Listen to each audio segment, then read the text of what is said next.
Hey, Ceps Aga Kariba. Alhamdulillah baik, Min. Komentar tergokil kali ini datang dari cep kita Ahmad Sayuti. Hey, apa kabar Min dan tim? Semoga sehat selalu dan terus semangat uploadnya. Makasih banyak ini. Nih pantun dulu buat pemanasan. Ubun-ubun ikan bolu. Siap-siap, dari kisah ini perasaan kalian bakal dibelah-belah.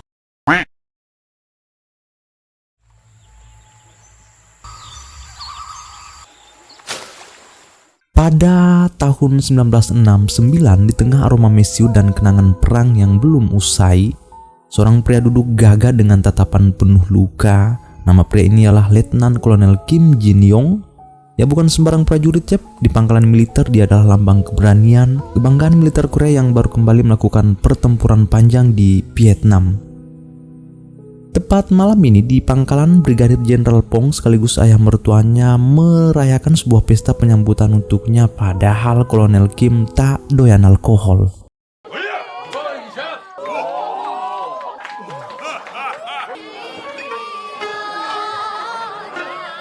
Di balik semua sanjungan dan kebanggaan itu, hati Kolonel Kim seperti medan tempur, sunyi, kosong, dan penuh luka yang tak terlihat oleh siapapun. Di rumahnya yang mewah, ia tinggal bersama istrinya Sojin, wanita anggun, penuh senyum dan berketurunan bangsawan, tapi tak pernah benar-benar bisa menyentuh relung terdalam suaminya, Cep. Rumah ini indah tapi terasa seperti museum, penuh aturan dan tak ada kehangatan di dalamnya. Sudah beberapa tahun nikah, namun mereka juga belum dikarunia keturunan meski Sojin pulang balik ke dokter mempertanyakan tanggal-tanggal kesuburan rahimnya. Entah pernikahan ini sebuah paksaan atau perjodohan, namun yang pasti Kolonel Kim sama sekali tak bisa menemukan kebahagiaan bahkan gairah. Yang melakukan hal menggeliat di bawah bulu itu dengan istrinya Sojin seperti hanyalah sebuah formalitas saja. Gerakan keluar masukannya jadi melelahkan, namun tidak bagi Sojin. Begitu istrinya terlelap, Kim seperti biasa keluar rumah berjalan perlahan menyusuri pekarangan. Di sela sunyinya malam, hanya sebatang rokok yang jadi teman. Udara malam terasa lebih tenang dari biasanya, tapi ada yang mengusik suara nyanyian burung mengalun dari arah rumah tetangga. Toh, karena rasa penasaran itu terlalu kuat, Kolonel Kim pun perlahan-lahan melangkah ke halaman rumah itu, Cep. Sunyi, tak ada manusia di sana, hanya suara alam dan sangkar-sangkar burung yang bergelantungan di serambi rumah.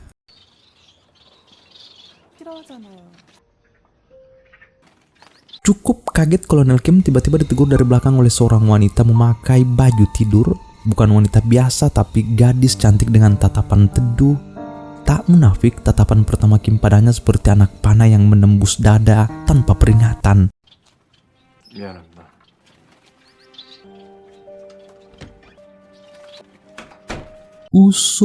Punya usut gadis cantik itu bernama Gaehun, akrab disapa Sari. Siapa sangka dia adalah istri dari bawahannya sendiri, Kapten Wo, seorang perwira muda yang begitu mengidolakan Kolonel Kim. Mereka baru saja pindah ke kompleks pangkalan militer. Sari sendiri keturunan Tionghoa, membawa pesona dan kelembutan yang berbeda dari wanita-wanita lain di pangkalan. Dan lucunya, Cep, hari ulang tahun Sari ternyata jatuh tepat di hari yang sama dengan ulang tahun Kolonel Kim. Sebuah kebetulan yang hanya dijadikan bahan candaan ringan oleh si Wo. 장인 장모 두 분 다 중국 분입니다.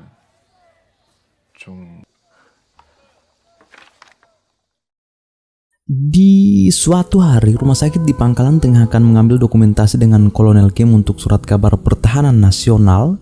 Istri Kim yang bekerja sebagai perawat terlihat sudah sibuk mengatur posisi berfoto. Sari datang terlambat. Hari ini sekaligus hari perkenalan Sari pada teman-teman yang lain sebagai orang baru di pangkalan. Sojin menyambut Sari dengan senyuman sekaligus memperkenalkan jika pria tampan di hadapan kita ini adalah suamiku. Emang Kolonel Kim ini idola, Cep. Kedatangan di rumah sakit membuat para perawat di sana kegirangan. Begitu beliau masuk melihat para prajurit yang terluka dari peperangan kemarin, malah terjadi hal yang tak diinginkan. Salah satu prajurit yang kakinya terpoteng imbas perang di Vietnam lalu tiba-tiba mengalami panic attack, mengira dirinya masih terjebak dalam medan perang dan langsung menyerang istri Kolonel Kim. Namun Sari yang menyadari itu spontan melakukan pencegahan, malah dirinya yang kena. 이게 뭐야? 한국이야. 이게 또 공짜로. 마세요.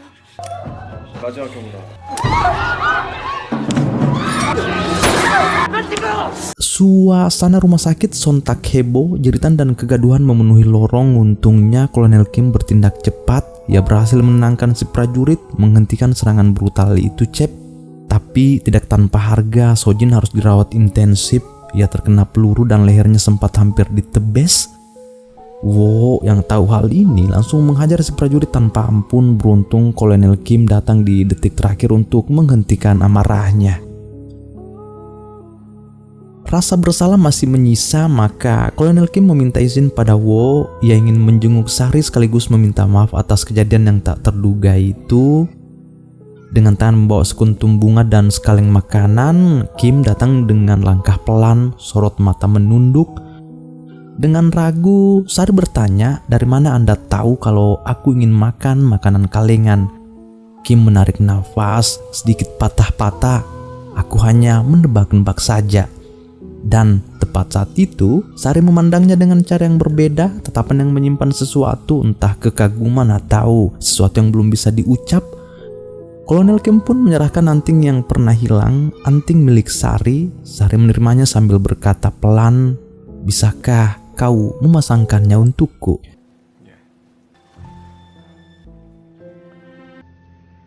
Sejenak mereka saling tersentuh dalam diam. Tak ada ucapan, tak ada senyum, tapi jantung masing-masing seperti merapal mantra yang sama. Sari berkata, "Hari itu saat kau memegang pistol dan menyuruhnya melepaskanku, benar-benar memiliki daya tarik." Wah, bahaya nih, Cep. Sejak hari itu, kini Kolonel Kim kebanyakan termenung di tepi jendela, entah memikirkan apa, namun seolah membasuh dosa-dosa yang belum dilakukannya. Seperti biasa, di setiap pikiran Kolonel Kim kacau. Selain ke dokter pribadinya, ya kadang datang bercerita ke kawannya Johnny. Si Johnny ini, Cep, bukan orang sembarangan juga. Ia adalah mantan pasukan khusus, namun kini diberhentikan karena suatu hal. Hari-hari berlalu, kepala Kim tidak lagi kosong, tidak lagi kacau, namun selalu ada satu aja yang mencuri tempat. Dan siapa lagi kalau bukan si wanita pendiam namun penuh pesona itu, Sari, istri bawahannya sendiri. 생각을 그렇게 했어요? 딴 생각했어요. Hari ini Sojin dan Sari mengatur janji temu sekaligus membawa suami-suami mereka tamasya di tengah-tengah pengarnya tugas dan tanggung jawab sebagai benteng negara. Sejuk sekali suasananya, Cep. Di tengah heningnya hutan musim panas ini, 4 manusia mencoba jadi 2 pasangan sederhana, tertawa, makan bersama, duduk bersisian di atas tikar di bawah naungan pohon yang besar. Tapi tak ada yang benar-benar biasa dari liburan ini. Kolonel Kim nampak santai, namun sorot matanya seperti terus mencari sesuatu pada Sari, menyembunyikan badai yang mulai mengamuk dalam dadanya. Dan kebetulan Sojin dan Wo keluar ke mobil mau ngambil sesuatu. Dari sinilah jeda-jeda diam yang lebih bising dari ledakan dimulai. 병원에 문병 오셨었잖아요. 생각하면서 자꾸 웃어. Wah, bagi Mimin sepertinya ini akan menjadi tempat paling sunyi untuk menyembunyikan dosa. Tuh lihat, Cep, sepulangnya mereka dari sana di mobil. Ada yang berbeda dengan gerak-gerik Sari, tak terkecuali dengan Kim. Ada sesuatu yang tak bisa dijelaskan dengan kata-kata, bukan cinta, bukan juga nafsu, tapi semacam panggilan sunyi yang hanya bisa dirasakan oleh mereka. Bahkan sejak dari sini sebuah ketertarikan mulai tumbuh. Perhatikan si Sari bukannya berfokus ke suaminya Wo saat pertandingan tenis berlangsung. Tatapan-tatapan yang dulu sekilas kini mulai lama dan mulai tak terkontrol.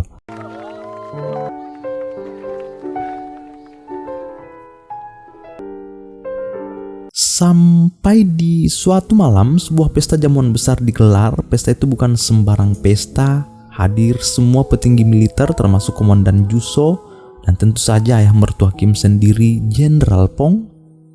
Hiruk pikuk pesta dipenuhi denting gelas dan percakapan basa-basi, namun semua perhatian Komandan Juso mendadak teralihkan. Bukan oleh strategi militer atau laporan perang, tapi oleh sosok wanita berbaju merah yang mencuri panggung tanpa berniat mencuri perhatian. Itu Sari, sedang asik dengan Sojin di sana. Komandan Juso tersenyum geli lalu memanggil mereka untuk mendekat, termasuk sang suami Wo. Dengan gaya bercanda yang menggoda, Pak Juso meminta izin untuk berdansa dengan istri Wo. Wo yang memang tipikal santai menjawab ringan, "Tentu boleh komandan, saya akan menutup mata," sambil tertawa. Galak tawa pun pecah di antara mereka.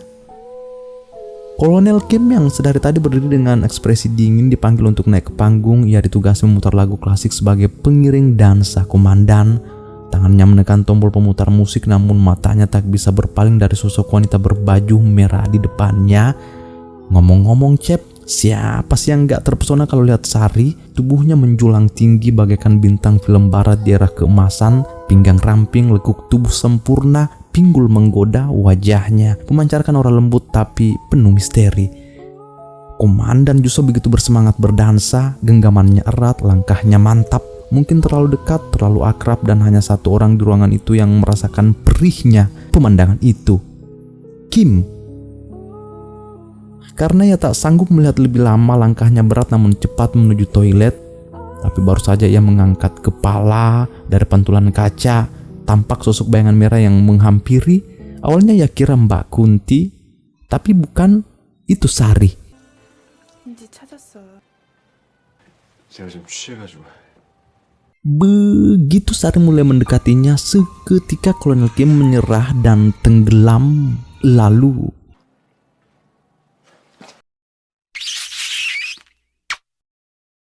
pada akhirnya meledak juga Cep. Untuk pertama kalinya mereka menyatu dalam kecupan yang terlarang. Mereka sama-sama sadar bahwa ini bukan hanya sekedar nafsu, ini lebih dari rasa suka yang saling menemukan pelipur dari kehampaan rumah tangga mereka. Kolonel Kim telah merasakan ketenangan pada Sari, di mana itu tentu akan sangat berbahaya. Namanya juga selingkuh ya kan? Toh apalagi di lingkungan seperti ini. Dalam dunia militer yang keras dan penuh aturan, hubungan seperti ini bisa mengakhiri segalanya. Namun yang namanya hati mana pernah tunduk pada logika. Bahkan saat ini Kolonel Kim mulai meminta diajari dansa oleh Johnny. Ini semua disiapkan siapa lagi kalau bukan untuk Sari. Sampai di suatu malam saat Sojin mengundang mereka makan bersama, justru ini membuat Kolonel Kim makin terhanyut dalam kegelisahan yang tak bisa diceritakan pada siapapun. Awalnya Kim mencoba menahan diri berdiri tegak di hadapan tanggung jawab di antara seragam dan lambang kehormatan, tapi setiap kali melihat Sari seperti ini hatinya seperti diguncang-guncang. Bahkan mereka berdua diam-diam mulai mengatur pertemuan rahasia. 다려 먹는 거예요?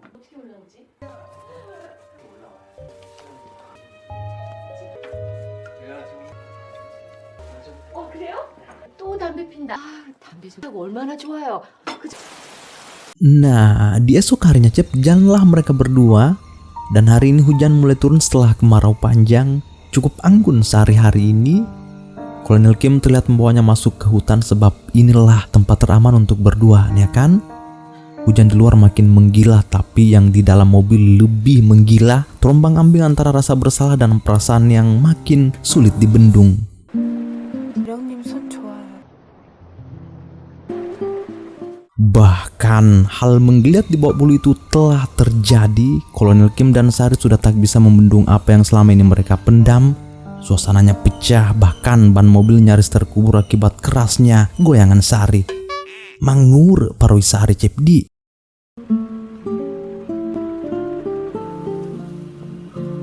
Mereka tahu ini salah, namun mau bagaimana lagi? Di setiap pertemuan jadi candu. Saat ini pula jadi awal dari hubungan terlarang yang semakin dalam dan intens. Kolonel Kim yang biasanya tegas perlahan berubah, yang mulai gelisah, sulit tidur, bahkan memandang sang istri pun terasa seperti mengkhianati hatinya sendiri. Hubungan ini makin sulit disembunyikan Cep. Kolonel Kim mulai ceroboh, sering mencari-cari alasan untuk dekat dengan Sari. Bahkan di tengah tugas militer pun pikirannya melayang. Ia tak lagi fokus, bahkan rekan-rekan di pangkalan mulai curiga. Dan sekali lagi, ini bukan tentang tubuh, ini tentang dua jiwa yang telah lama kehilangan rumah dan kini menemukan pelarian. Mereka telah larut pada sebuah hubungan yang terlalu receh untuk disebut sekedar perselingkuhan. Kini beberapa hari telah berlalu, terdengar kabar bahwa tim penasihat Amerika Serikat berkunjung ke Seoul, dan Wo-lah yang ditunjuk sebagai penerjemah dan pemandu selama beberapa hari ke depan. Usut punya usut, Wo terpilih atas rekomendasi Kolonel Kim. Ini semua dilakukan agar Kolonel Kim bisa banyak waktu berduaan dengan Sari, Cep. Setelah kepergian bawahannya Wo, Kim pun diam-diam mulai datang ke rumah Sari. Saat ini hujan kembali turun, rumah juga begitu sepi. Namun Sari yang semakin terombang-ambing dengan rasa bersalah, kini mulai ada penolakan dan tak membukakan Kim pintu sebab dia tahu sekali saja Kim melangkah masuk, tak akan ada jalan kembali. 무슨 일 있어요? 안 열래요. 열어봐봐요. 대령님이 갑자기 왜? 보내신 거죠? 아닌 것 같아. 터질 것 같아. 머릿속이 너무 복잡해. Lahan hubungan ini mulai menciptakan retakan. Sari mulai takut dan kegelisahan itu semakin terasa, sementara Kolonel Kim ya justru semakin terobsesi, seolah tak lagi bisa membedakan cinta dengan delusi. Atas penolakan itu, Kolonel Kim jadi galau berat, rokok putus nyambung sampai-sampai Johnny sendiri heran melihatnya. Saking beratnya perasaan Kim, hubungan ini pun kini tak bisa lagi menjadi rahasia untuk Johnny. 어떤 여잔데? 부하 와이프야. 미칠 것 같아. 보고 싶어. 이러면 안 된다고 생각해. 근데 갑자기 날 안 만나겠다. 그걸 마지막으로 하세요. 그런 건 아니시잖아. Cinta yang disembunyikan terlalu lama seperti bom waktu, lambat tapi pasti akan meledak, dan itulah yang mulai terjadi. Kolonel Kim makin kalut, ia mulai kehilangan kendali, bahkan mulai meminum obat penenang. Dan karena sudah tidak bisa membendung semuanya, ia pun memutuskan kembali ke rumah Sari. Tatapan Sari penuh kekosongan dan rasa takut, namun perasaan rindunya juga sulit dibendung. Awalnya ia berusaha menolak, namun setiap kali Kim ini berdiri di hadapannya, seluruh pertahanan hatinya runtuh. 이렇게 바보 같은 놈이지 나도. 숨이 안 쉬니까 괴로워. Pada akhirnya dibiarkanlah Kim masuk, dan ini untuk pertama kalinya. Entah apa jadinya Cep jika ada melihat Kolonel Kim masuk ke rumah istri bawahannya ini. Mereka berdua paham jika cinta ini terlalu dalam untuk diingkari, tapi juga terlalu berbahaya untuk dilanjutkan. Termasuk Sari yang mengakui semua kegelisahannya malam ini jika tak bertemu denganmu Kim, rasanya hampa, sesak. Malam ini jadi bukti bahwa rasa bersalah kadang kalah oleh rindu yang menyiksa, dan pada akhirnya Cep, 이번엔 들어오면 안 될 거. 맨날 상상했어요. 대령님이랑 여기가 바빴어. pada akhirnya jagung Kim tertanam lagi. Mereka kembali tenggelam dalam pelukan yang menyesakkan namun menenangkan, dalam ciuman yang tak pernah puas dan mandi keringat seolah alam tak merestui dosa-dosa yang terus mereka ciptakan. Sebab di luar guntur-guntur dan petir. Toh kita tahu bersama cinta seperti ini tak bisa terus bersembunyi di balik tirai, karena pada akhirnya cahaya selalu membongkar segala bayangan.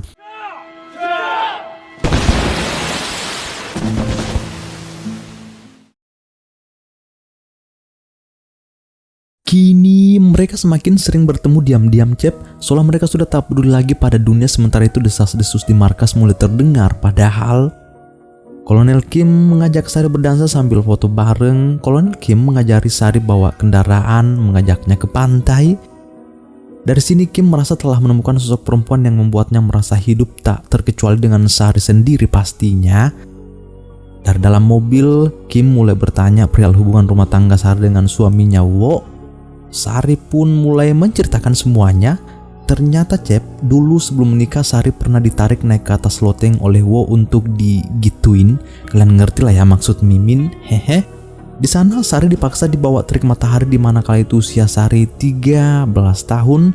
Itulah mengapa setelah menikah Sari benci sekali jika disentuh oleh suaminya Wo.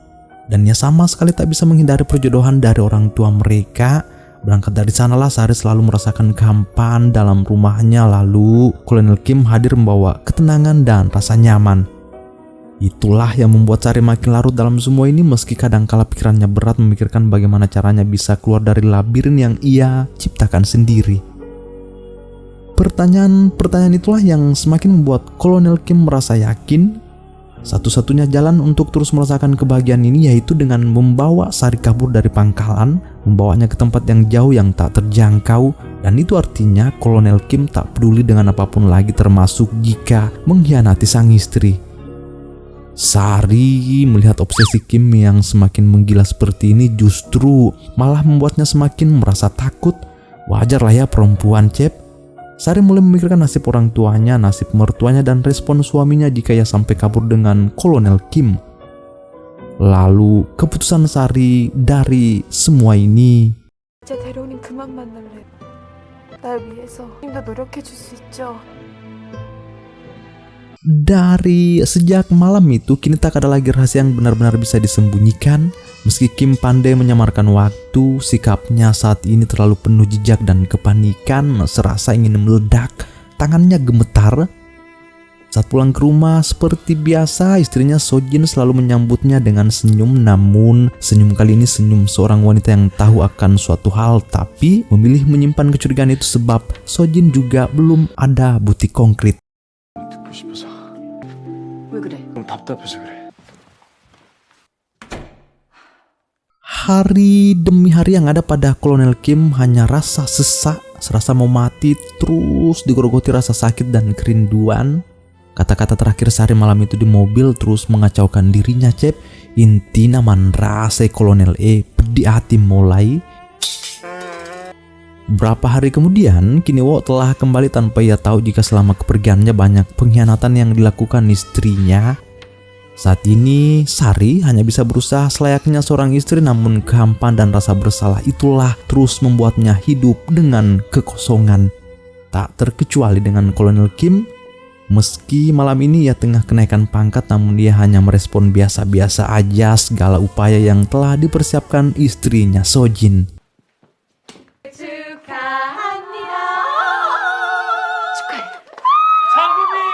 Tak hanya itu, Sojin mengundang yang lain untuk menjalin silaturahmi antar keluarga militer di pangkalan sekaligus merayakan kenaikan pangkat suaminya. Sari dan Wo tentu diundang juga oleh Sojin. Ada satu hal menarik yang akan Sojin sampaikan pada mereka semua, termasuk pada suaminya Kim. Inilah kabar gembira, apa yang paling ditunggu-tunggu selama ini akhirnya kesampaian juga. Sojin telah hamil. Kim seakan tak percaya, namun ini ialah keajaiban, mereka akan dikaruniai anak. Atas kebahagiaan Sojin itu tentu Sari semakin merasa bersalah atas apa yang ia lakukan selama ini dengan Kolonel Kim.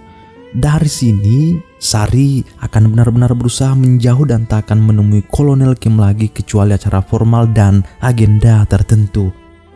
Di saat semua orang asik bercanda ria, Kolonel Kim hanya bisa duduk gelisah dari atas kursi melihat sikap Sari yang terus mengacuhkannya seolah-olah tak pernah terjadi apa-apa di antara mereka. Dari sinilah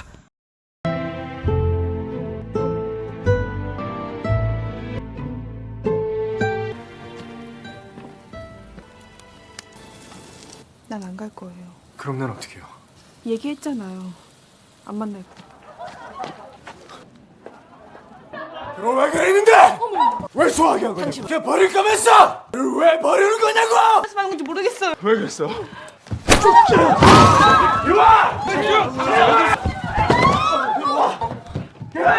Kim yang selama ini diam akhirnya meledak. Di malam ini dunia yang mereka ciptakan sendiri telah ketahuan. Hari yang selama ini ditakuti Sari akhirnya datang juga. Dunia Sojin seketika terhenti melihat semua ini. Selain karena malu suaminya selingkuh, ia juga diterpa rasa sakit yang tak pernah ia bayangkan sebelumnya. Setelah semuanya terbongkar, bukan lagi desas-desus, namun sudah jadi ladang gosip emak-emak di pangkalan, Cep. Kolonel Kim kini telah dipanggil oleh Jenderal Pong bukan karena prestasi, melainkan karena skandal memalukan yang mengancam reputasi pasukan dan kehormatannya. 그럴 수도 있지. 재수 볼 거 없어. 영웅이었잖아. 내 딸을 망설여줘 이 새끼야! 임신도 안 해를. 대충 네 짐 싸서 떠나. Kolonel Kim langsung dipecat secara tak terhormat dan diminta untuk menceraikan Sojin dan membuang dirinya ke Vietnam. Dalam sistem militer tak ada kata toleransi bagi seorang jenderal sekalipun yang telah ternoda dari cinta yang salah. Seragam yang dulu dibanggakan kini harus dilepas. Kolonel Kim bukan lagi sebagai pahlawan, tapi lelaki gagal yang telah mengkhianati semua orang, istri, negara, dan dirinya sendiri. Sari tak kalah hancurnya, ya bukan hanya kehilangan tempat tinggal dan nama baik, tapi juga kehilangan segalanya. Dunia tak lagi punya tempat untuk perempuan seperti dirinya. Ini bukan tentang kisah cinta yang berhasil, tapi tentang kegilaan sesaat yang mengubah hidup selamanya.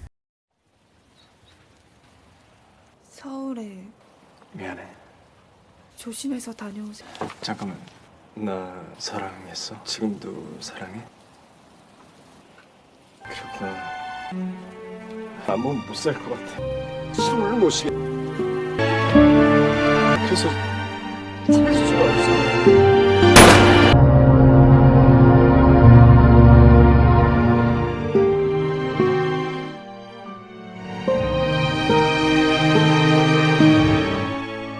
Tragis, kini sesak di dada Kim sudah tak ia rasakan lagi dengan tembakan satu peluru tepat di jantungnya. Kini 2 tahun telah berlalu, kisah memalukan itu tak bisa lepas dari benak orang-orang di pangkalan. Sampai hari itu tiba, hari di mana salju mulai turun. Sari tiba-tiba menerima kiriman foto dari seseorang. Begitu Sari meliriknya, ternyata itu foto dirinya dan Kolonel Kim. Foto ini datang dari Vietnam, dari seorang pria yang tertolong malam itu. Ia sedang menebus kesalahan-kesalahannya di sana. 그분 신원을 몰랐어요. 안내역을 하셨고 저격당해서 하나만 주머니에 넣고 계시더라고요. 사진을 보면서 사망했습니다. 미소도 짓고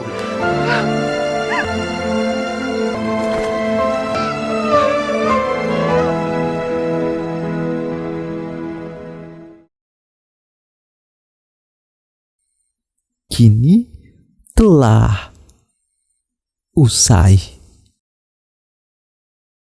Silesrekum malebie dimanapun kalian berada, Aceh, Sumatera Utara, Sumatera Barat, Riau, Kepulauan Riau, Jambi, Sumatera Selatan, Bangka Belitung, Bengkulu, Lampung, DKI Jakarta, Banten, Jawa Barat, Jawa Tengah, di Yogyakarta, Jawa Timur, Kalimantan Barat, Kalimantan Tengah, Kalimantan Selatan, Kalimantan Timur, Kalimantan Utara, Sulawesi Utara, Gorontalo, Sulawesi Tengah, Sulawesi Barat, Sulawesi Selatan, Sulawesi Tenggara, Bali, Nusa Tenggara Barat, Nusa Tenggara Timur, Maluku, Maluku Utara, Papua Barat, Papua Barat Daya, Papua, Papua Tengah, Papua Pegunungan, Papua Selatan, terkhusus Maros Baru, Parepare, Pinrang, Sidra, Penrekang, Toraja, Mamuju, Palopo, Lu, Poso, Palu, Makassar, Bone, Sinjai, Goa, Takalar, Jeneponto, Bantaeng, Bulukumba, Selayar, dan masih banyak lagi. Jangan lupa subscribe.